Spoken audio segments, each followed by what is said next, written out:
start off by recognizing some of the former inductees or their representatives here tonight, and that'll be with Mark Burke.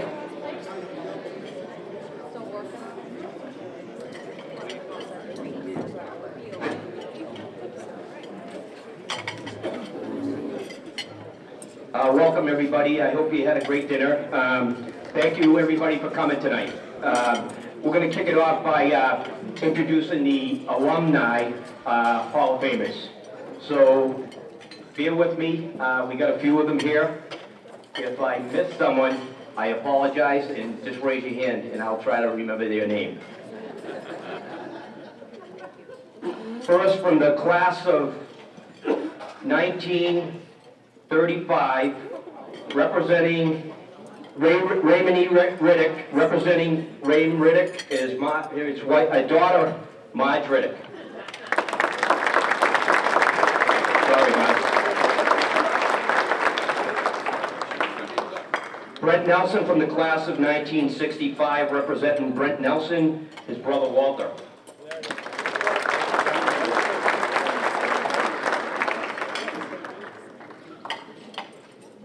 From the class of 1973, Jeff Lambert. Please remain standing if you've been introduced to. Thanks. From the class of 1968, Paul Lanou. From the class of 1981, Cheryl Wazia.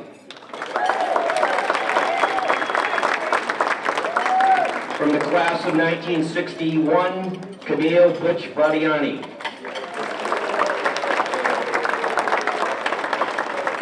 From the class of 1990, Jennifer Burns Martin.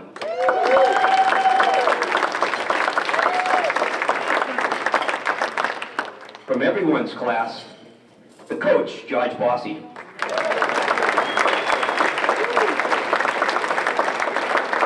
From class of 1986, Mary Beth McKinney.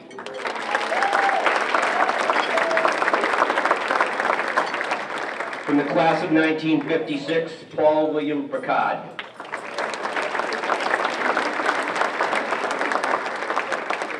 From the class of 1985, Amy Leakites, representing Amy Leakites as her mother and father, Bob and Jan Leakites.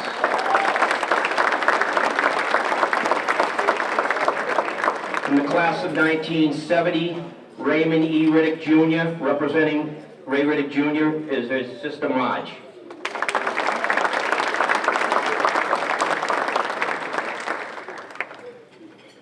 Class of 1978, Mike Stewart.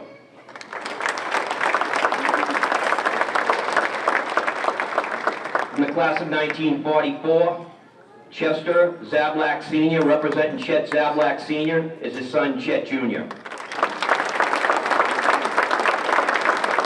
From the class of 1971, Brian Donnelly. From the class of 1963, Thomas Paul Machado.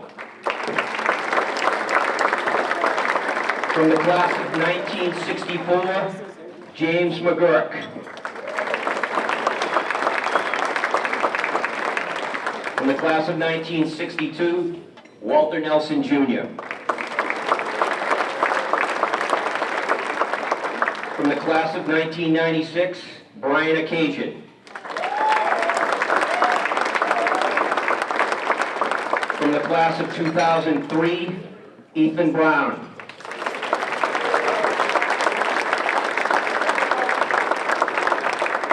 From the class of 1952, Robert Leakites.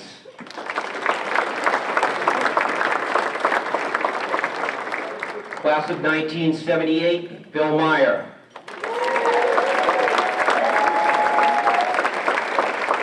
From the class of 1997, Kristen Donahue Monahan.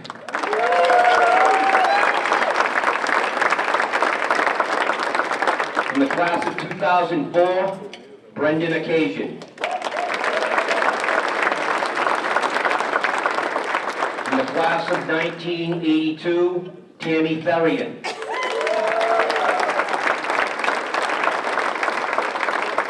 From the class of 1976, my classmate, Mike Casey.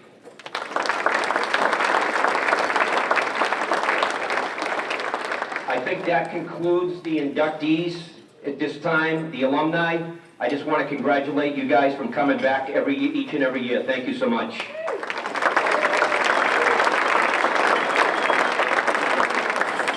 At this time, I'm going to turn the program over to Bob Bayham. He'll talk about how our process goes and our eligibility and our standards. Thank you.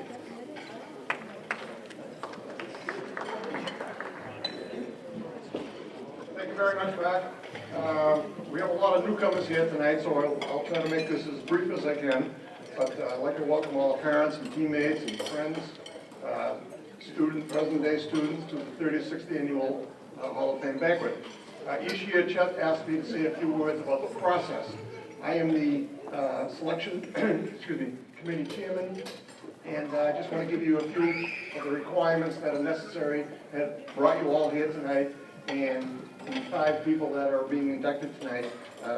So I want you to pay attention. So, anyway, back in 1986, Dr. James Sizik was my baseball coach at Lowell State College. He's the first selection committee chairman at the time, and he set up this process with different committees being sponsors and banquet committee, ticket committee, programs, selection committee. All of these different committees were set up by Dr. Sizik, so I'm just following along in his setup. In 1986, we inducted 10 people. That was the very first year of the Hall of Fame, and every year since then, we have elected 5 people, no more. You look at some of the surrounding towns, and they often have 10, 12, 14 people, 2 teams, and we think of the Lowell High School Hall of Fame is just for the elite. And people that you saw here that were Mark just introduced, some of the most elite athletes ever to come through those doors at Lowell High School. And if you think about how many people, we have 185 people, counting the 5 tonight, that are in the Hall of Fame. And think of how many thousands and thousands of people have walked through the doors of Lowell High School since the baseball record goes back to 1886. And in those over 135 years, how many athletes have gone through Lowell High School, and we only have 185. But those 185 are the prestigious elite athletes that have walked through the halls of Lowell High School. The requirements are very simple.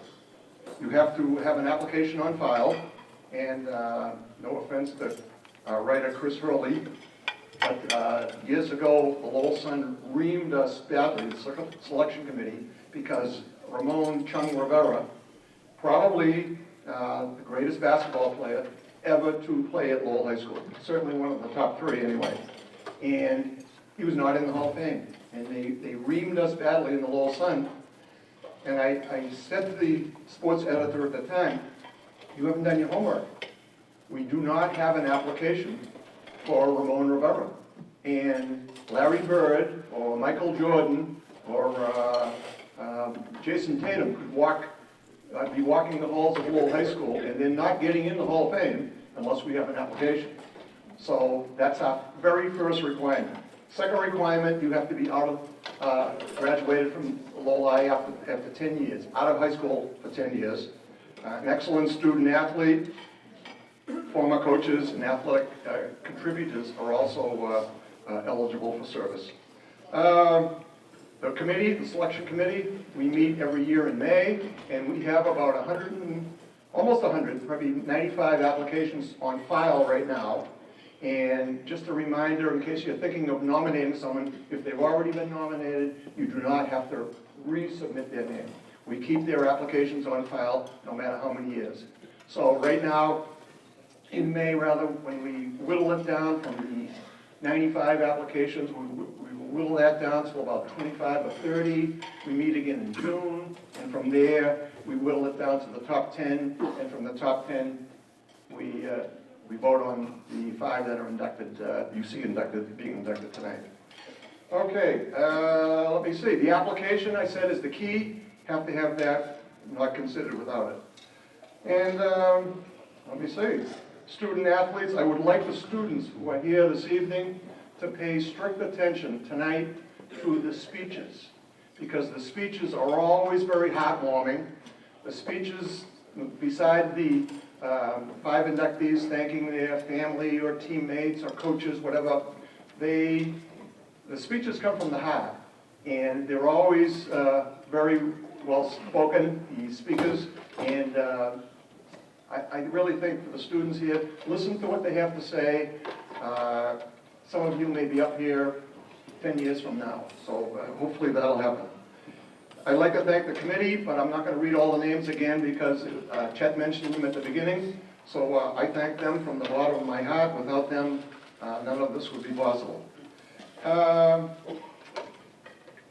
do ask that the inductees leave their name tags, which mine already fell off, but leave that before you leave tonight. We thank Gail Reynolds Frank, who was also in the Hall of Fame. She was a great track runner here years ago under Coach McGurk.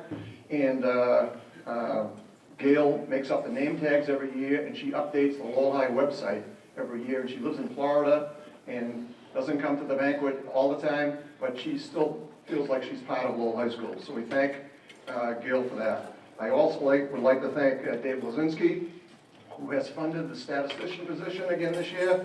And if you're interested, the record books are at the table on the way out. There's baseball, basketball, football, softball, spring track, all of those books are for sale. All of the monies collected from the record books go to the Dan Sullivan Scholarship Fund, and Dan's son, Michael, sitting in the back over here, and Michael is Dan Sullivan's son, and we have raised over $9,000 selling $5 and $10 books for the last 20 years or so. So all that money goes to, and Michael takes charge of that for his family.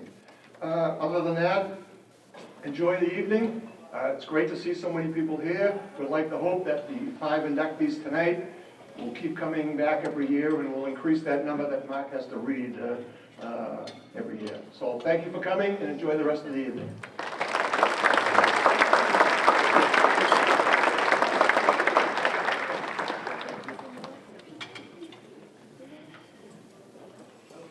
Just a couple of other things before we get started again with the evening, but I'd like to really thank the high school itself. Dave Lenzi, the athletic director, and Mike Fiato, the head of schools, very, very supportive of this, and our ex officio members of our board of directors are very involved. And thank you, Dave and Mike, for your support on this as you've been for many years, so we appreciate it.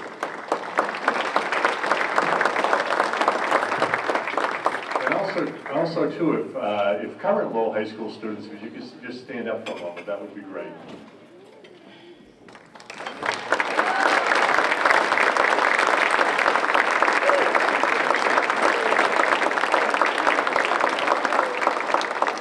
So we want to thank you as well for being here tonight, being part of the Lowell High School athletic family. And as Bob said, hopefully in 10 years or more, we'll have some of you up here accepting an induction as well. So thanks for being here tonight. Go Red Raiders!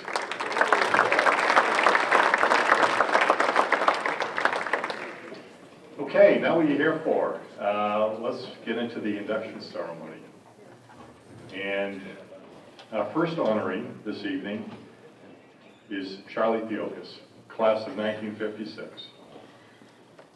One of the countless unsung linemen during the golden years of Hall of Fame coach Ray Riddick's Lowell High School football juggernauts of the 1950s, Charlie's versatility and imposing physical stature helped carve out a niche for him among the outstanding gridiron icons of that era.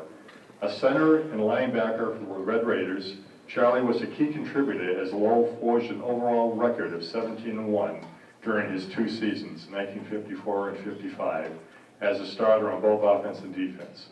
Lowell won its 3rd consecutive Class A state championship during the 1954 campaign. Charlie was instrumental in opening the holes for Hall of Famers Johnny Freitas and Paul Picard. His play at linebacker helped spearhead the defense that fashioned 10 shutouts and allowed only 70 total points over 2 seasons. That's very hard to duplicate these days. Charlie was named MVP of the annual Greater Lowell versus Greater Lawrence Charity All-Star Game in 1956 as a place kicker and lineman. Coach Riddick included Charlie as one of his 33 best players during that dominant era of the 1950s. Charlie played briefly at UMass Amherst before professional football stops with the Baltimore Colts, Boston Patriots, New York Jets, and the hometown Lowell Giants, a minor league affiliate of Green Bay Packers. Pursuing new options, Charlie segued into roles of general manager and executive in various enterprises, including vice president of business affairs for the New Jersey Generals of the fledgling U.S. Football League. He was instrumental in the signing of Heisman Trophy winner Herschel Walker, a crop that helped establish a new league's credibility, a coup that helped establish a new league's credibility. Later, Charlie served as commissioner of the Atlantic 10 Conference, then as athletic director of Temple University. During his tenure at Temple, the men's basketball team achieved an NCAA #1 national ranking in 1986. Charlie later concluded his career as a valued consultant, working on various projects worldwide, including the World Trade Center in New York City. Charlie joins Coach Riddick and no fewer than 11 teammates, including classmates John Freitas, Paul Picard, and Don Giuffrida in the Lowell High School Athletic Hall of Fame. Ladies and gentlemen, Charlie Fielding.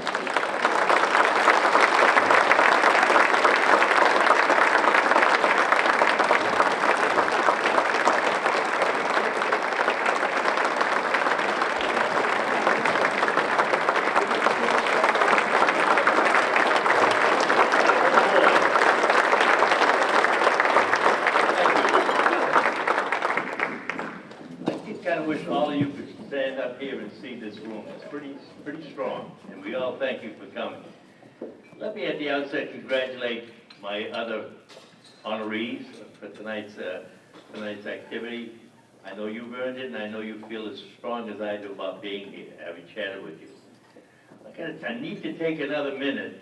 Having been in the sports enterprise, the sports business all of my life, at the college level, the pro level, and so forth, and someone at the high school level. I've had occasions to touch Hall of Fame. I was chairman of one committee. I was at Temple for one day. I just did a lot of Hall of Fame things. And let me tell you a story. It's not an accident that this room is filled. It's not an accident that that book looks as strong as it does. It's not an accident that everybody who's here, certainly including me, is hugely appreciative of being here. And I won't bore you because we just talked about it. The process that's in place keeps the momentum going for this great thing. And I have to believe it's all about Lowell. And it's all about Lowell High School. I'm going to talk about that. I'm going to digress a little off the sports if I might. And those first 3 minutes were not on my 5 minutes. And I promise I won't be as long as Titus and Mierelles.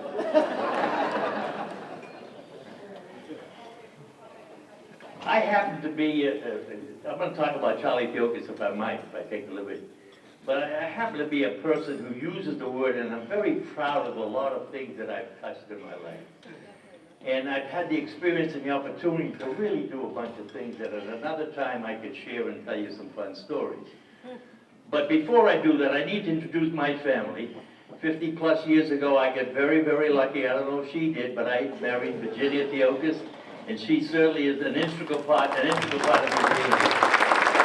I've got two sons, Michael and Amy, who are the big guys here. And if you have sons, all of you should be blessed to have two guys like I did. And to take it one step further, to have it, not to embarrass Eddie, and Lori's not here, but I have two daughter-in-laws who are awful wonderful. I have a granddaughter who's a freshman at the University of Connecticut, Olivia, and my little guy Henry that's running around here.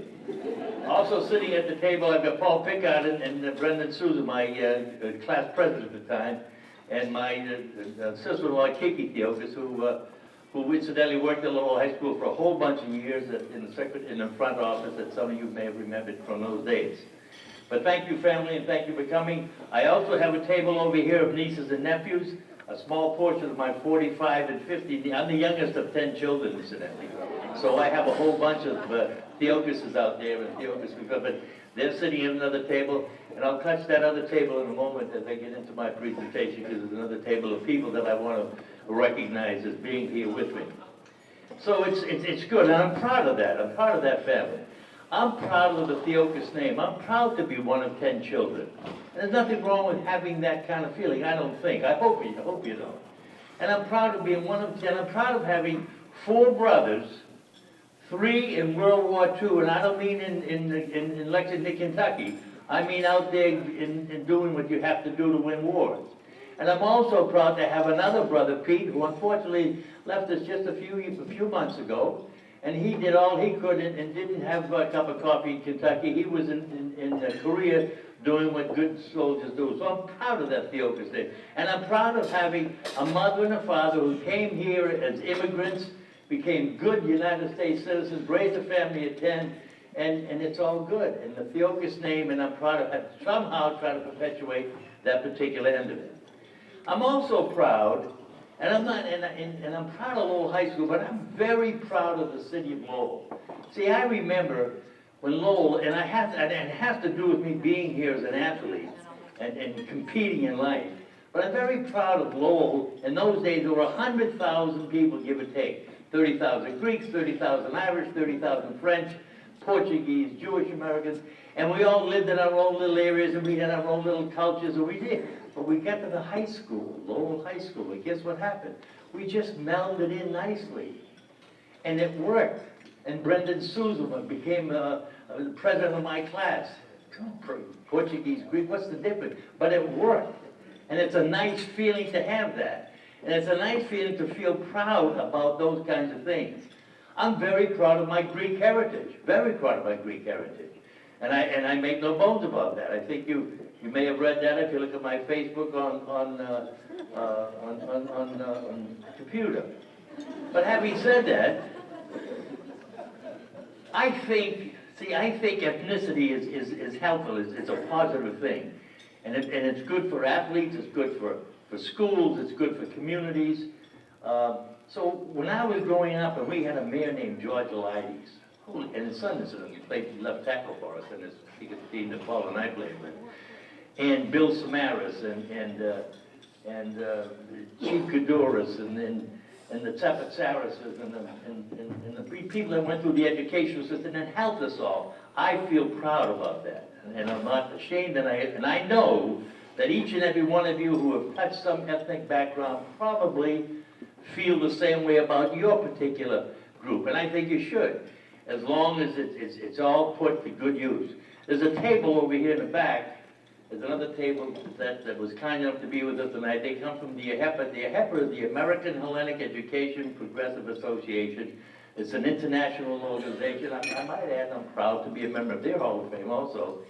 And they're here tonight, and they're here working and helping us. And all we do is give money to poor people and give money to causes and do good things like this committee is doing with the money that we're raising here today.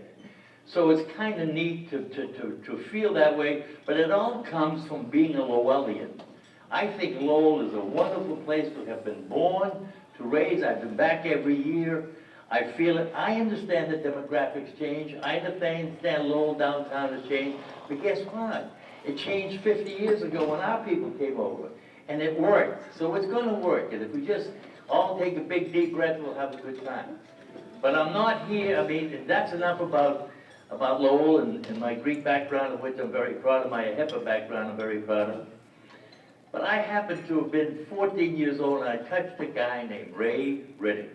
Hello, Ray Riddick, a giant among men, an unbelievable coach, a big, big man with his lieutenants, Joe Koulis and Joe Polak, and Fritz Drescher, our trainer in those days. Big old Fritz, you could have a broken arm, and Fritz said, give him 2 aspirins, he'll be all right. Don't worry about that. Yeah, get out.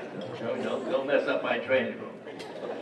But that's okay, because we had a team, and it was a lot of pride to be involved with that team. It was a pride. And I can remember when I had the good fortune of leaving Lowell High School and getting involved at the university level and at the service level, I had techniques way, way beyond other techniques. I remember Coach saying, Charlie, where did you learn how to block back? Where did you learn how to pick up that? And it was all from high school. It was from Ray Riddick. But guess what else Ray Riddick was? He taught people how to be men. We lost 1 game in 2 years. 1 game in Haverhill, you all remember. 26-yard line, 6 seconds to go, inside hash mark, kick a field goal to win the game, and we lose. We lose the first time we lost in 3 years, the first time we had lost in 2 years. I don't have to tell you how devastating and what that does to a young athlete when they lose a tough game. It's way over the top. And we cried, and we hugged each other, and we took them right back in the bus, and it was just a hellacious thing. But guess what Coach Riddick did? Guess what he did?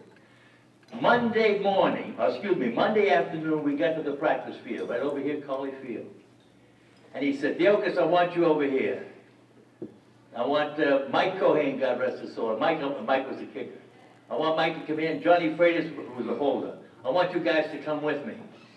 And he took us to Colley Stadium. Everybody's on the other side. He said, okay, Charlie, snap them the ball, let's get this thing done. I snapped the ball, run the 26-yard line, Johnny holds it, Mike knocks it right through the damn uprights. Hello. Life changes. It's not the end of the world. Don't be down. Be down and be sad, but guess what? There's always tomorrow. And we're going to win again. And it's not the end. You have to raise above and beyond. When you have challenges in life, and I can tell you some fun things that I've been in my life, but guess what? I've been blown up too, and I've been down in the dumps. But you can't be down in the dumps. You just keep going. You young athletes, when you lose and win, winning is terrific. Losing hurts worse than winning feels good. But Coach Riddick was into people. And he'd say, now remember you three guys. The game is over, let's go practice, and I forget who we're playing the next week. Manchester, well, it's not important who we're playing. But I can remember saying, whoa, life is not over, so we lost the game. And everybody was all upset at the time, but you just take a deep breath and you go on. And that's the Coach Riddick that I know. He's the guy that influenced me in my life. I've had whatever successes I've had, and I've touched a lot of people. I've certainly had great parents, and again, fortunate enough to get married at the right time to the right person. But I can tell you that Coach Ray Riddick in the Lowell High School football program, whatever successes I had, whatever challenges I had, I was able to lean back and remember those real tough days and then end up doing the right thing, and I'm here today. So now I thank the committee for electing me, and this is an honor. This is an honor to be recognized by your people in your community. So as a result of this honor, I now have one more thing to be proud of. I'm damn proud to be a member of the Lowell High School Athletic Hall of Fame. Thank you.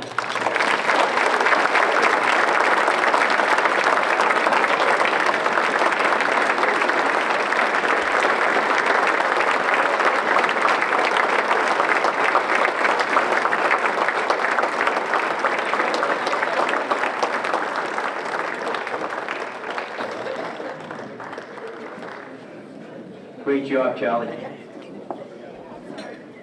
Our next inductee from the class of 1982, Ann Farley.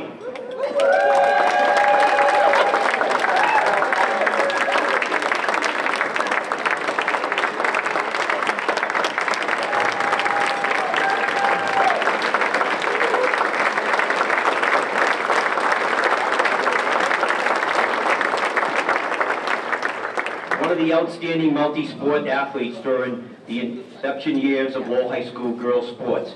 Ann Farley's dynamic efforts for Red and Gray prepared for college success and even a tryout with the U.S. Olympic team.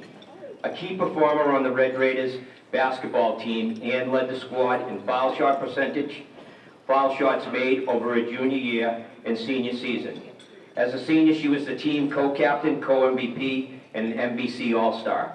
As a member of the Lowell High School girls softball team, Ann was one of the leaders on the Red and Gray team. It compiled an overall record of 28-7 over 1982 and 83 seasons, including consecutive FBC championships.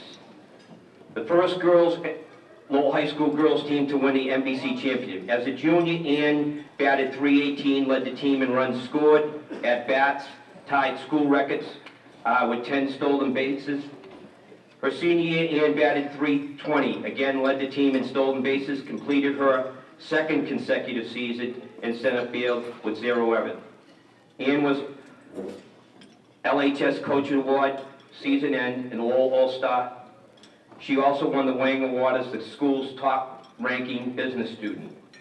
Ann attended Middlesex Community College, where she continued her stellar play as a senior. She was one of the catalysts of the MCC basketball team, compiled a 21-6 record, and advanced to the regional finals of the National Junior College Tournament, averaging 16.1 points per game while serving as the team point guard.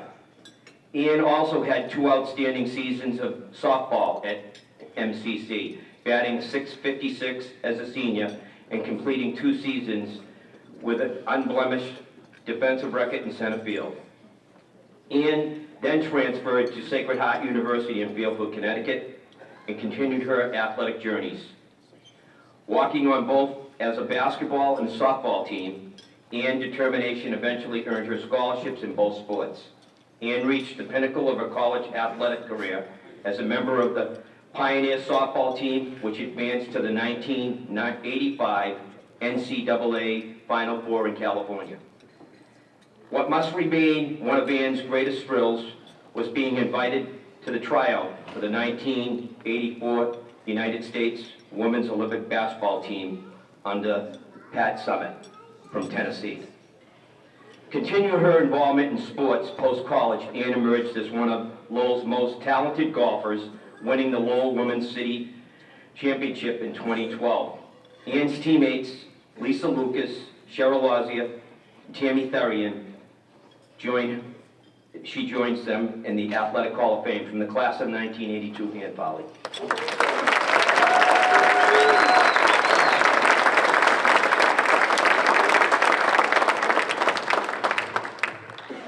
That's a tough act to follow, by the way. So, good evening. First off, I'd like to thank the Hall of Fame Committee and the Board of Directors for this incredible honor. I'd also like to congratulate my future inductees, the inductees for tonight also. I'd also like to thank my sister Kate Farley and my good friend Robin McKinley for their glowing nomination, and the Lowell High coaches and my teammates, as I would not be here without them tonight. After graduating from Lowell High, I went to MCC, and Air Force Captain Craig Mobley was the new head coach of MCC. He was looking for a point guard. I didn't really play point guard, but I was willing to give it a shot.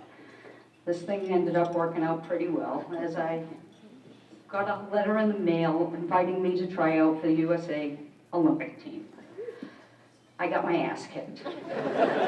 However, my coaching idol, Pat Summitt of the University of Tennessee and head coach of the Olympic team, did notice me. She said I challenged too many big people. It was a wonderful and humbling experience. That is, I always said that was the most humbling experience of my life until tonight. So thank you very much. My family, there's just too many stories to talk about. I was the youngest of 6. Sports and games were always a big part of our family. My mother, Scotty, was a great swimmer and skater. My father, Tom, was a baseball coach and a player himself. I'm sure a few of you had him as a coach. My father was also a big Sacred Heart Parish guy. And when I received an offer from Sacred Heart University asking me to play basketball for them, I knew I had to go there. Unfortunately, my poor father did not know I was taking Buddhism and religion. Playing catch with my brother Tom, who played for Lowell High baseball class of '67, was where I learned how to not take my eye off the ball, as he threw me his spit fork ball and hit me square in the head. I never took my eye off the ball again. In 1972, Title IX came into play. I think I joined my first softball league in '73, Lowell Recreation Basketball in '74. That's where I met first-time future teammate and Hall of Famer Lisa Lucas and her little sister Carol. My sister Kate was a great athlete, and it's my belief that she would be here today if she had the opportunities I had. Kate graduated Lowell High in '69 and was captain of the Lowell High basketball team. A couple of her teammates were Pat McGurk and Sue Olson. They had 4 games. My teammates, on the other hand, had 16 games and we're in the MDC now. We had choices even into what sports to play. Nothing like today, mind you, but we had choices. I ran track my freshman year. but got injured my sophomore year and didn't play a spring sport. But I noticed the success that Sue Callahan and Rick O'Brien were having. And my good friend George O'Hare convinced me to try out for softball my junior year. As you heard, we won the MVC junior and senior years. We had the senior year, we had a 13-1 record. All I can say, Title IX was a game changer. I had so many opportunities, so many more opportunities than my sister Kate. And my good friend Caitlin Barry, and Hall of Famer, had so many opportunities, so many more opportunities than me. And these young kids today have more opportunities than Caitlin. When I watch these young women today, the skill level just impresses me so much. It's so much better than we were. I wish my good friend George O'Hare was here tonight. Not only did he convince me to play softball, but upon graduating SHU, he got me into Long Meadow Golf Club, where I met some pretty special people, including my husband, Phil Shea. I've had many great memories from Lowell High sports, coming in as freshmen, trying out, meeting all the upperclassmen. I remember this girl putting on some serious hardware on her leg. I'm like, holy crap. It was Sue Petullo, future Hall of Famer. Not much bigger than me, but complete badass, tough as nails. And who could forget Bob Bingham's contraption that he put on the rim for rebounding? Maybe a better foul shooter, so thank you, Bob. And playing Keith Hall at the Boston Garden before a Celtics game. What a great memory. That was the first of my many sprained ankles from falling off the edge of the garden, chasing a ball out of bounds. I thought it was cool at the time, my ankle not so much today. I want to end by apologizing to my teammates for ending on this note, as it is our own loss of our senior season. A few years ago, I'm driving by Andover High School, and I have a flashback. We were playing Andover High. Hall of Famer Tammy Therian was pitching, and a line shot was hit between Yap and center. Never happened. Lucky hit. I immediately put my head down and start running. The next thing I know, I feel like Wild E. Coyote from Roadrunner. There's no earth under my feet. My glove comes flying off. I go flying down the hill, ass over tea kettle, landing on my back. As I look up on the hill, I think I hear my friend Martha saying, "Are you okay?" But when I open my eyes, I see Martha yelling, "Flee, get the effing ball! Get up! In closing, I'd just like to thank my sister Kate again for being the best big sister anyone could ask for, and for not getting mad at me and my Lowell High teammates for having a fashion show with your closet. Thank you.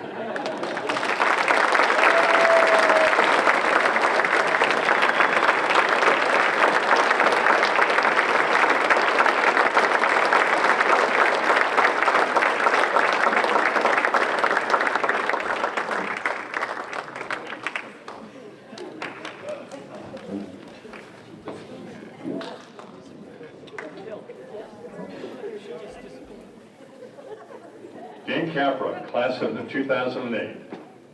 Combining athleticism, versatility, and determination to follow his dreams, Dan ensured a place for himself in the annals of the long and storied history of Lowell High School athletics. Dan's versatility demonstrated itself on the gridiron as a member of the Lowell High football team. Over the course of his career, Dan played running back, wide receiver, and punter, MVC All-Conference. Midway through his senior season, 2007, he moved to the quarterback position when the regular starter suffered an injury. Dan was named team MVP at the conclusion of the season. Dan combined speed, power, and athleticism during his tenure on the red and gray indoor track team, running the sprint events and relays for Lowell. He blossomed as a shot putter during his senior season, emerging as one of the state's leading performers in that event.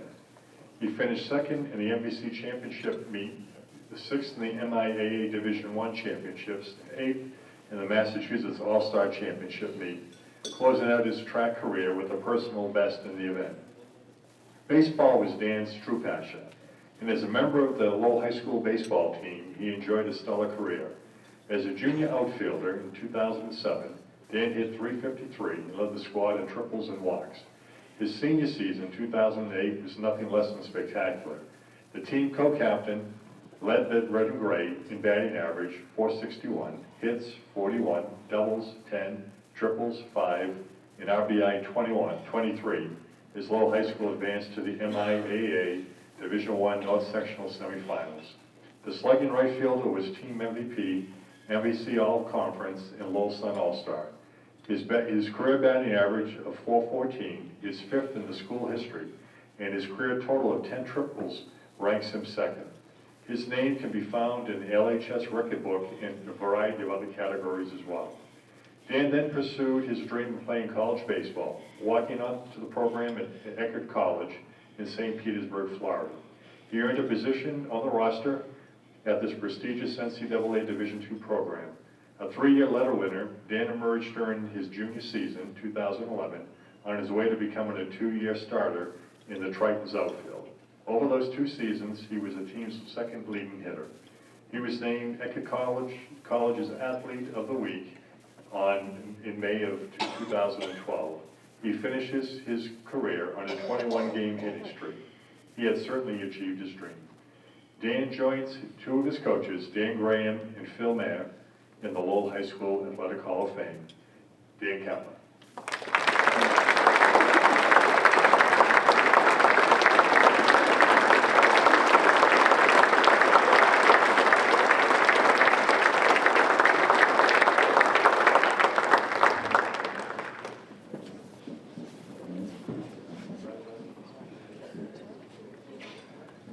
Thank you.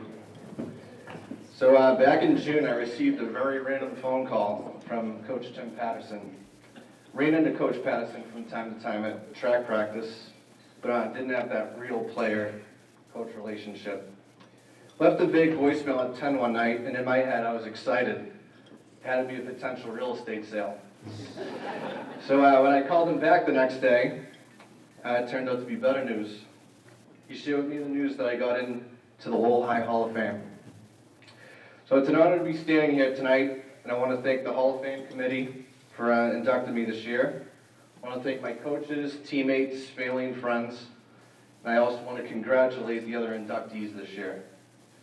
High school athletics was a huge part of my life. As a 3-sport athlete, it didn't stop. If I wasn't at the high school fields and gyms, I was training on my own. My best memories come from baseball and football. Our baseball team, my junior and senior year, we were very good, and we made the state tournament both seasons.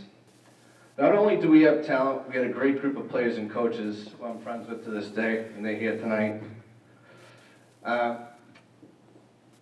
For football and arguably my entire athletic career, my best memories of playing quarterback the last 3 games of my senior year. And I don't think Coach Pierre is here today, but to without a doubt one of the most athletic adrenaline rushes, and I loved every second of it. From the end of my high school career to now, and this is without exaggeration, I've dreamed about playing my last football game as quarterback at least 100 times. Before committing to Dracut College for baseball, I was even considering a post-grad year, just so I could play one more season. There's a lot of people here I got to thank tonight, so I want to acknowledge them. So first is Coach Graham. Danny coached me in football and baseball, and he's one of my favorite coaches I played for. When I started the college search, I went to Danny for advice. He helped put my recruiting packages together, scheduled workouts with a number of schools. Unfortunately, none of the schools we initially contacted worked out. However, another one of my favorite coaches, Bob Conway, also not sure if he's here tonight, but he suggested Dracut College. At the time, Coach Conway was assisting at St. Anselm's, and every year they'd go down to Florida to play Dracut for their spring trip. Coach Conway said it would be a good fit for me since there's always a handful of players from the Northeast on the roster. I immediately put together an application, and Danny made a phone call for me to set up the workout. Long story short, my parents and I made the trip. My application was accepted. After 2 years of grinding it out as a walk-on, I finally lived the dream and became a 2-year starter at Dracut College, playing against teams that graduated players into the big leagues, including J.D. Martinez and Jan Gomes. During my college years, Danny and I kept in touch. I finished Legion baseball my summer back from freshman year, but had nowhere to play after my sophomore year. With nowhere to play, Danny took me in and we played with the Lexington Blue Sox with the Intercity League. Our relationship went from player coach to teammates and friends. Our friendship would later turn into family when I was asked to be his son's godfather, and Griffin's with Danny tonight. Can't thank Danny enough for submitting my Hall of Fame package. It really feels amazing to be here tonight. And the next person I want to acknowledge is Sean Riley, and I know a number of you would know him, but he's out in California right now. Sean and my dad worked together, and I was introduced to Sean when I was 12. If it wasn't for Sean, I probably wouldn't have played college baseball in Florida. Sean had it drilled in my head that if there was any chance to play professional baseball, I had to play with the best, and that was going to be in the South. Leading up to college, Sean was, and still is, very generous and gave a lot of his time to work with me. And he didn't ask for anything in return. Sean was all about the basics, so his workouts would consist of hundreds of ground balls, hundreds of fly balls, hundreds of swings. But my favorite was learning the real way to play long toss. At the time, Sean was coaching his son Calvin down at Calorie Park, and I'd grown up right down the street. Every game he coached, I would be there after the game to play long toss. The real way to play long toss consisted of Sean standing around home plate and me progressing further and further away until I had to climb the fence and stand next to the snack shack. Sean helped me build my arm strength tremendously, and this would eventually lead to my high school pregame routine, which I know some of you are very familiar with. And that was purposely overthrowing my throw to the plate and launching it into the stands as an intimidation factor. My payback to Sean was taking his instruction, working hard to make sure I made it down to Florida. My most memorable moment with Sean came when I was playing against Rollins College my junior year. We were in the field, and when the inning ended, I was surprised to see Sean and his family waving to me from behind the dugout. There aren't many people out there who love coaching baseball more than Sean and seeing their players succeed. And then last and certainly not least, I want to acknowledge my family sitting over here. Everyone sitting there was a huge part of my athletic career. They showed up to every game, every meet, and this continued all the way until my baseball career ended when I was 24 with the Blue Sox. They paid my way through rec and travel teams, gave me rides to and from practices and games, trips to the dugout to hand me a Gatorade or a water with unsolicited advice, sacrificing entire weekends for games and tournaments, new equipment every year, and the list could go on and on. Now, I want to point out one of the many things each of my family members have done for me to get me here tonight. So first is my dad. He's the one who got me into sports and coached me all the way through Little League and C-team football. He's the athlete out of my parents, and I know my mom's totally okay with me saying that. And he's also another reason why tonight's special. Almost to the day, a year ago, my dad was inducted into the Dracut Hall of Fame. We are now both Hall of Famers.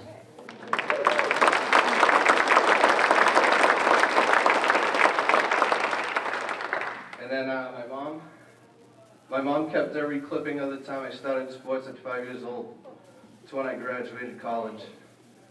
Every single accolade could be found in my scrapbook at my parents' house. And if it wasn't for my mom, I wouldn't be standing here. When Danny asked for my stats and accomplishments for the Hall of Fame application, I went right to my mom. And my two sisters, Lenzi and Nicole. My sisters, who I constantly dragged to play wiffle ball games. These games usually happened in my parents' driveway at night where we had some spotlights, and it was usually after a game I struggled at the plate. Some of you actually may have even witnessed it. We lived on a main street. Anyway, the wiffle ball games were played with small plastic golf balls in the end of a broomstick. It's another training tool I was introduced to by Sean. My sisters both had to use the broomstick as a bat and the golf balls instead of a real wiffle ball. In my head, this would allow me to get more at-bats and more batting practice.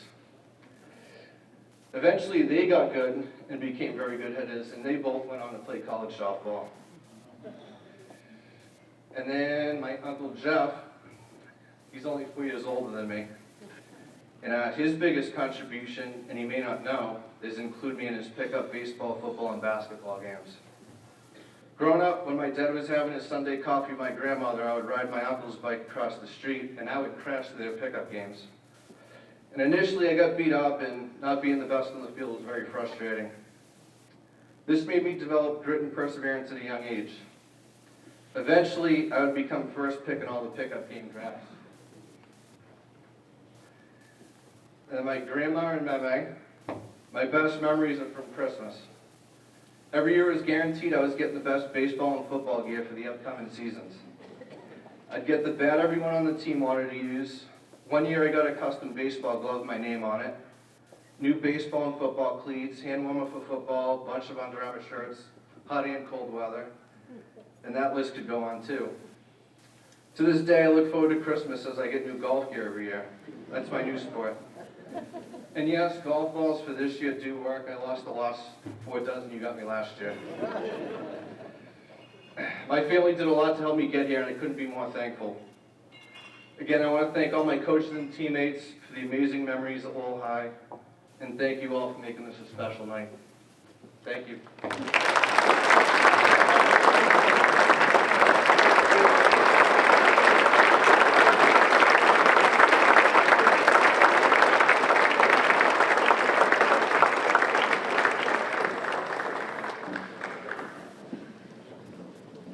Great job, Dan. Our next inductee, from the class of 2008, Christina Elizabeth Tobin. Voted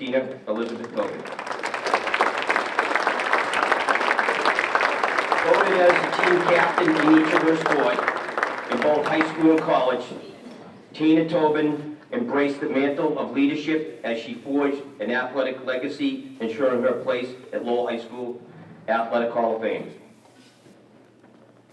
This was 4 years of varsity player for the Lowell High School soccer team. During her junior year, 2006 and 2007, she won numerous honors, including MVC All-Conference, Lowell Sun All-Star, Lowell High School MVP, Eastern Mass All-Star. The high-scoring forward midfielder was also the team captain for the Red and Gray.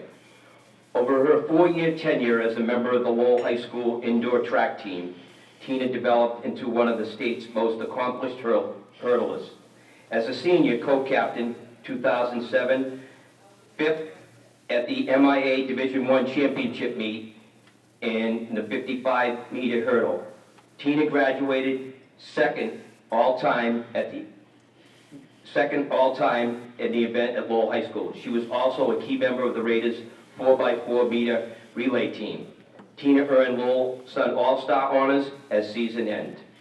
Tina brought her skills as a hurdler to the Lowell High School outdoor team, winning various honors throughout her 4 years in the program. Specializing in the 300-meter hurdles, Tina dominated that event in the MVC and placed at the Division I state championship meet in all her 4 years by winning the Division I state championship as a junior in 2007. Along the way, she set Lowell High School records in events on no fewer than 3 different occasions, eventually lowering the standards to a 44.92 as a senior in 2008.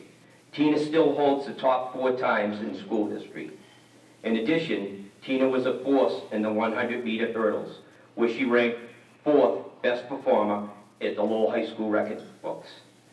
The team co-captain was also a key contributor on several different Red and relay teams over the course of her career, including pole vault, sprint medley meets throughout Tina's career. The shuttle hurdles foursome set school record in 2005 that still stands today. Tina was a 2-time MVP, Lowell Sun All-Star, and a 3-time MVC All-Conference. Tina completed her career as a 3-sport captain, a 12-letter winner, and a recipient of Daniel Sullivan Student Athlete Award. Tina attended Bates College in Maine, where she continued her athletic career as a member of the Bobcats soccer team. Tina was twice the Bates leading scorer and team captain as a senior, continuing her hurdle career on the Bates indoor and outdoor track teams. Tina established no fewer than 4 school records. She won all conference and all New England honors outdoor and reached the pinnacle of her career by achieving the NCAA Division III All-American honors in 2012 as a member of the Bates 8th place distance relay team at the NCAA Indoor Championship. From the class of 2008, Tina Tobin.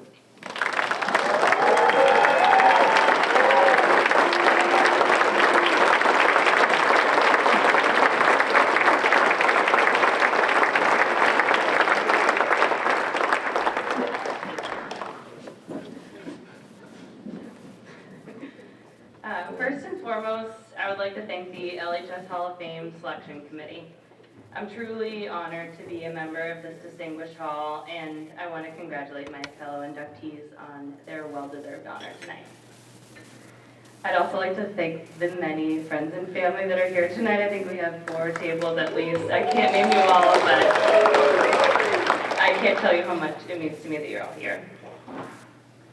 When I was a student athlete at Lowell High, I thought my performance in practice, soccer games, and track meets was the most important thing. I thought I'd look back in 10, 20 years and remember a goal I scored, or a race I won, or a workout that really pushed myself in. In the years since, I realized that being a student athlete in high school just became a piece of the larger puzzle of the person I am today. It taught me focus, dedication, teamwork, sportsmanship, mental toughness, and a joy in pushing myself to see what I can achieve. I also had an incredible, impressive group of coaches in my corner that had a huge impact on me.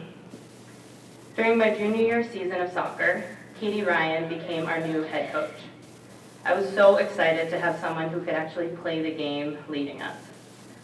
She was knowledgeable, a great motivator, and she was fun. She taught all of us so much about the sport and helped our team feel camaraderie and dedication to each other. Enough that we made the state tournament both years. I'm so grateful to Katie for reinvigorating my love of the game and solidifying my desire to continue playing in college. When I started my freshman year at LHS, I had fully planned on joining the ski team.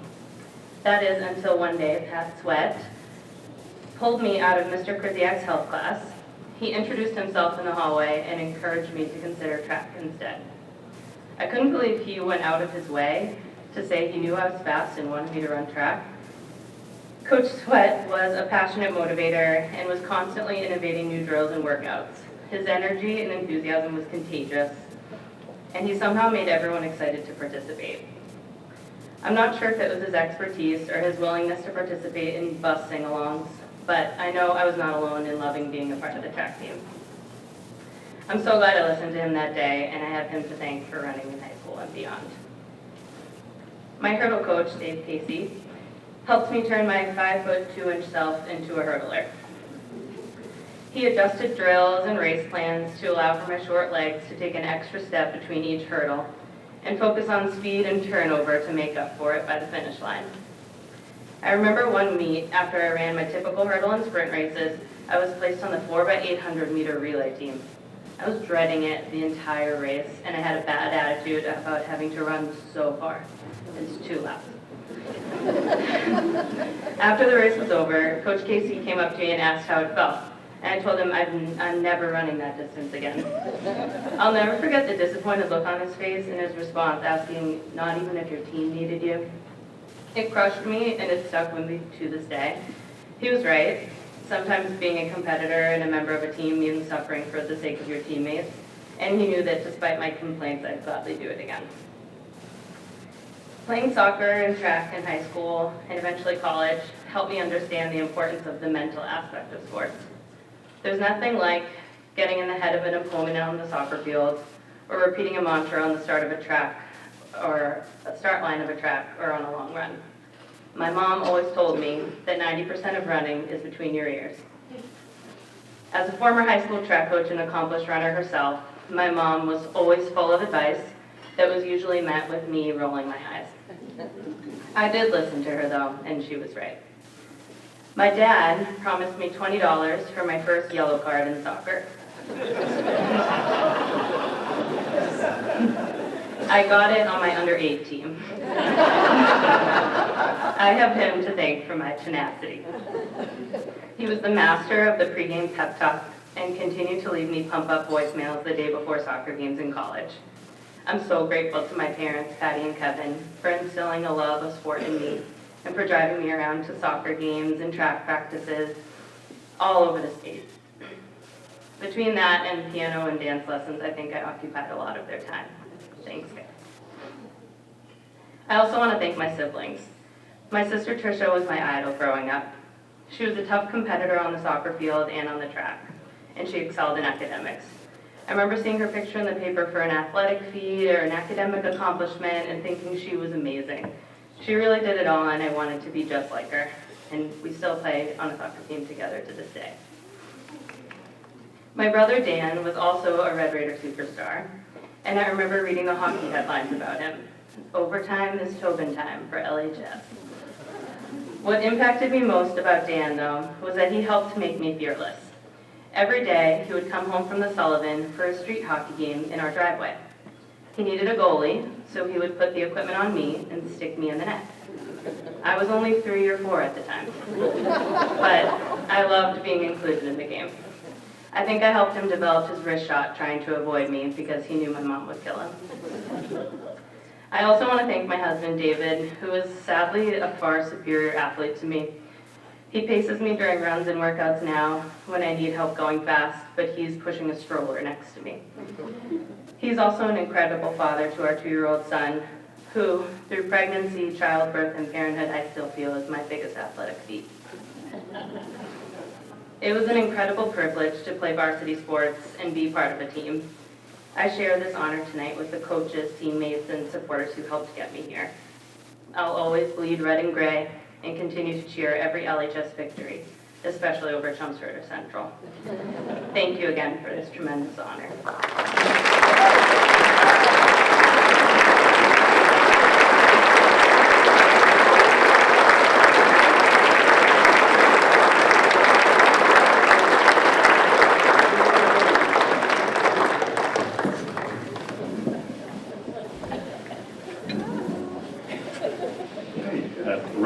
Rick Battistini, coach.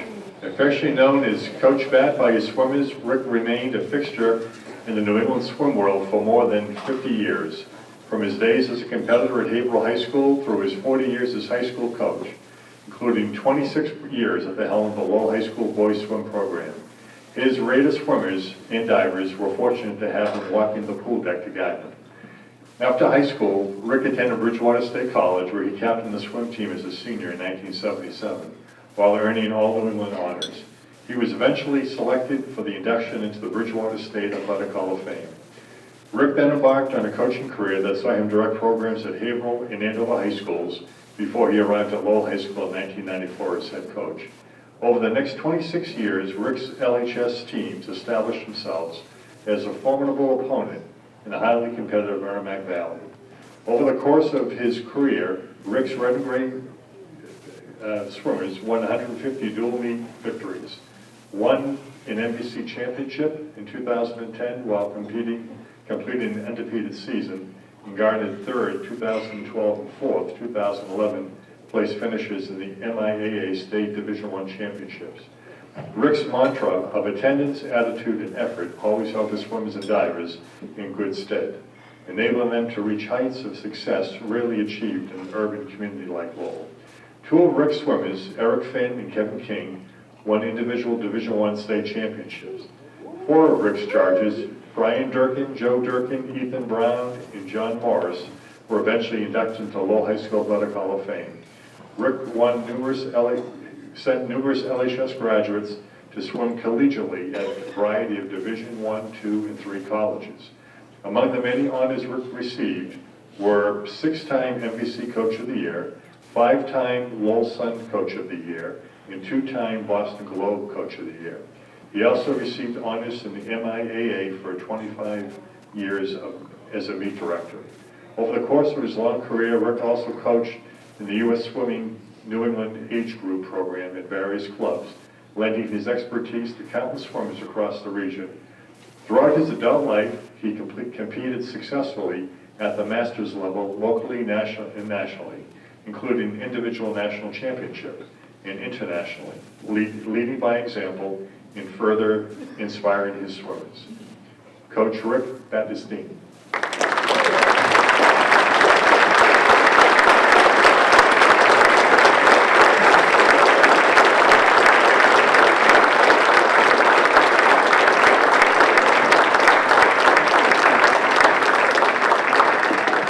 Jane Burns, I'm in the club.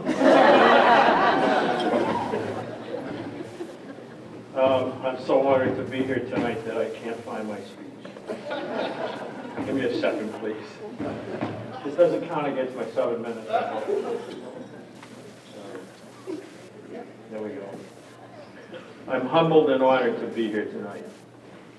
When Mrs. Martin called me on the phone, I was so overcome with pride and emotion that I literally almost cried, which I might do anyway. I'd first like to thank the Hall of Fame directors for voting me in. That's a heck of a job picking out athletes to stand here. I'd also like to thank Mike Sullivan for the nomination. He's a truly great guy. I'm also very humbled by the response of coaches, athletes, families who showed up here tonight. We have 4 tables full. That's just amazing. They made a bunch of these ties with the bat on them, which most of my swimmers are wearing. I think you could still buy some in the parking lot. Thank you, Eric Finn. What an honor. I'd like to thank my brother Matt, who's here, who's in the Haverhill Hall of Fame. Matt and I were very competitive, even though we were 5 years apart. When I was in college, he was in high school. We never had the opportunity to play in the same teams. I'd break a record in college varsity swimming, and he'd make 7 tackles on the football field. I went to national championships in college, and he broke the state shot put record. And although we were in very different sports, we were very competitive. And even though we were so 5 or 6 years apart, we had the opportunity to train together, which I think really helped both of us an awful lot. And I'd like to thank Andrea, my sister, who came to all of my college meets, was always in the stands cheering for me. And my wife, who put up with me for over a decade and a half of coaching. As a longtime coach, I always believed in the building and strengthening of the individual athlete's character. As most of you know, who know me, I preach the priority list of family, scholastics, health, and sport, then social. I won't get into the details about that. If you ever spent one short season with me, I'm sure you could probably recite it. I got a pretty hard time from a lot of people about putting sport forth as a coach. But I truly believe this priority would not only help make better athletes, but better all-around people. My belief in team, T-E-A-M, together everyone achieves more, was catamount to our squad success. The more my squads bought into this, the more we had success as a team. I think everyone's biggest competitor is always the guy in the mirror first, and then the stopwatch. I pushed every athlete as much as humanly possible, and I think my boys will attest to that. I always stressed individual improvement for self and team. I always did my best to create the best work ethic possible in every athlete, which gives that athlete belief in self, which is so important. I guess I should do a little bit about history. I was hired by George Bossy after 3 rounds of interviews. At the time, the job also came with the club team.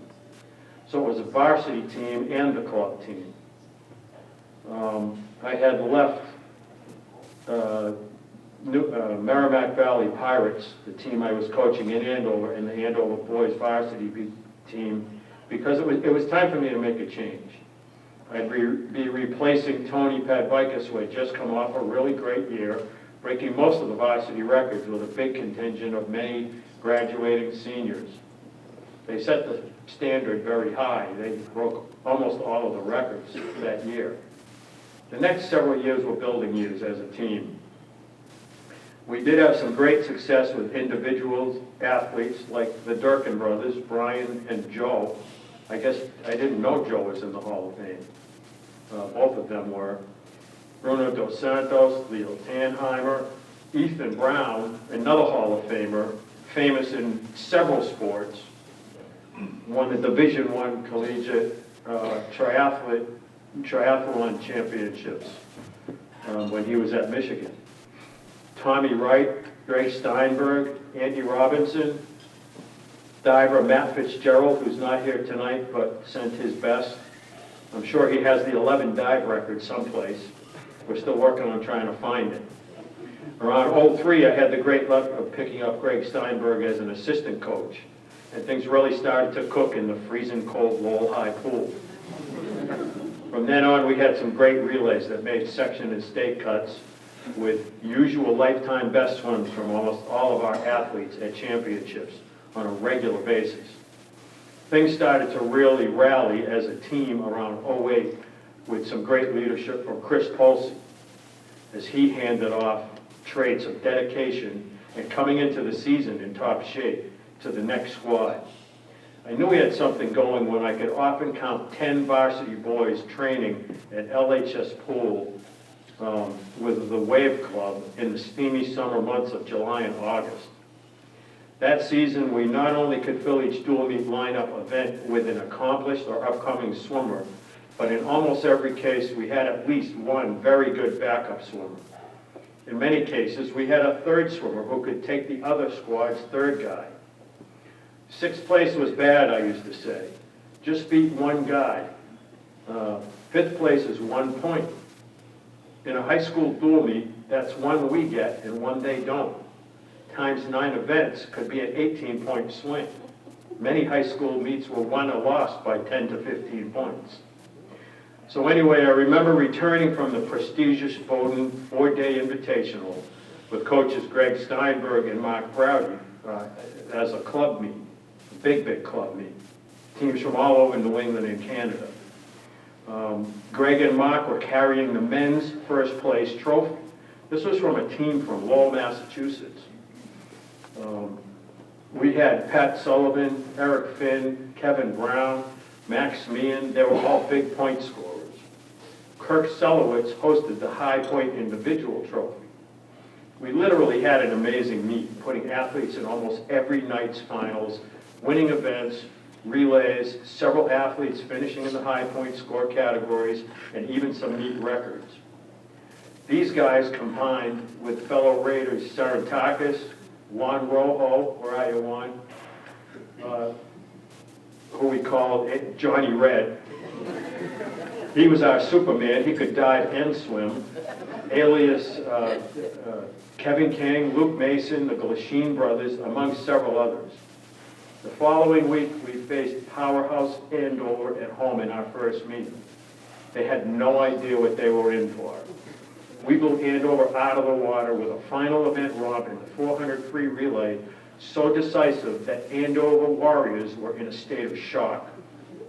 The AHS coach, a very good friend of mine, who I grew up and swam with, could only say while shaking his head in disbelief, "Oh my God, Pat, you've got some incredible heat there." The squad went on to decisively beat Central Catholic, Westford Academy, Belmont, Lexington High, among others.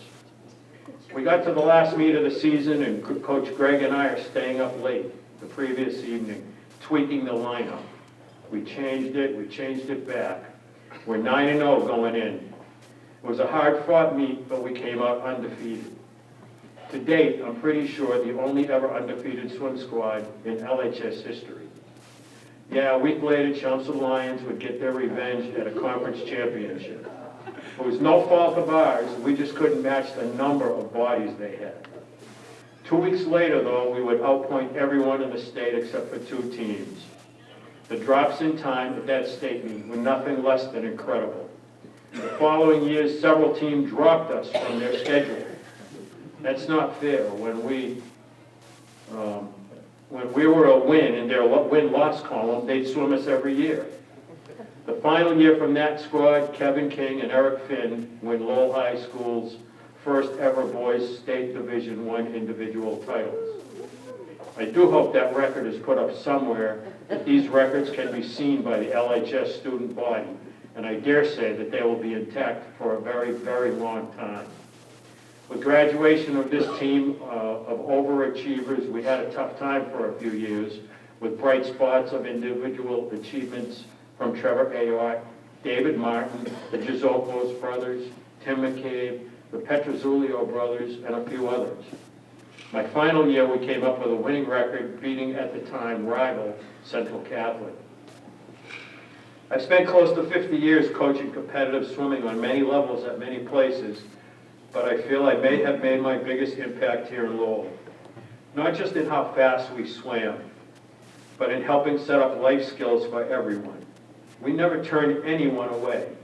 I had a no-cut policy if you would show up every day, including boys who would not leave the shallow end, and sometime in the beginning wouldn't even put their face in the water. Some of those guys even went on to not only score points at conference, but swim collegiately. I'm pretty proud of that. I'd like to call out the parents, grandparents, aunts, uncles, and sisters of any of those swimmers. Please stand up. Parents, grandparents, come on, stand up. Stand up and table, please give them a hand.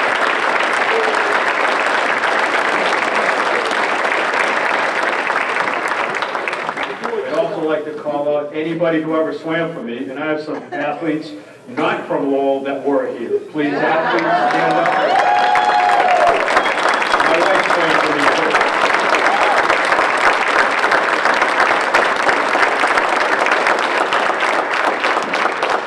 And not last, but I'd like my undefeated team to stand up.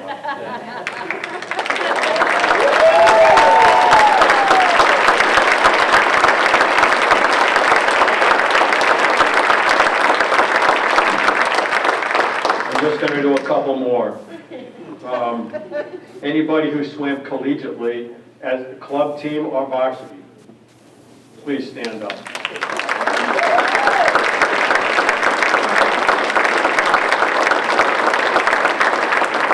And of course, Eric Finn, where are you, Eric? Won the 100 backstroke his senior year.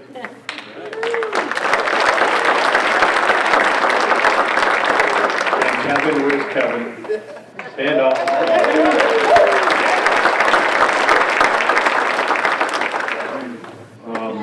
I've probably gone way over my 7 minutes here, so I'm just going to say thank you very much.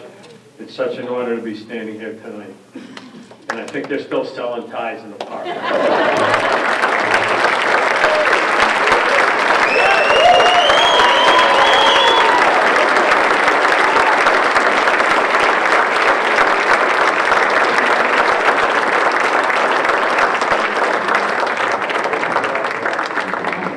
All right, I'd like to thank everybody for being here tonight. To finish up, we're just going to have a little rendition of the Lowell High School fight song.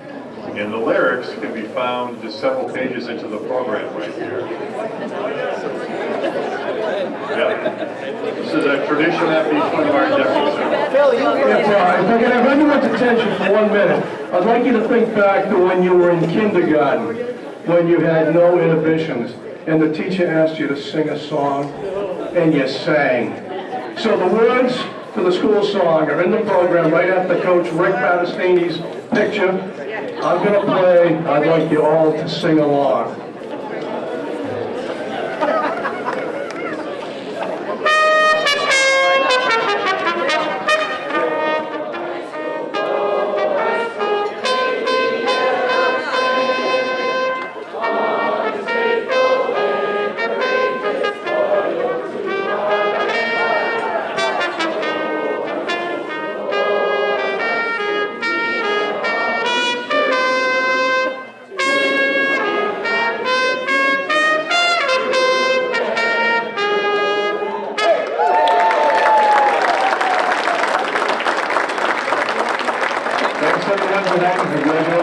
time for our inductees.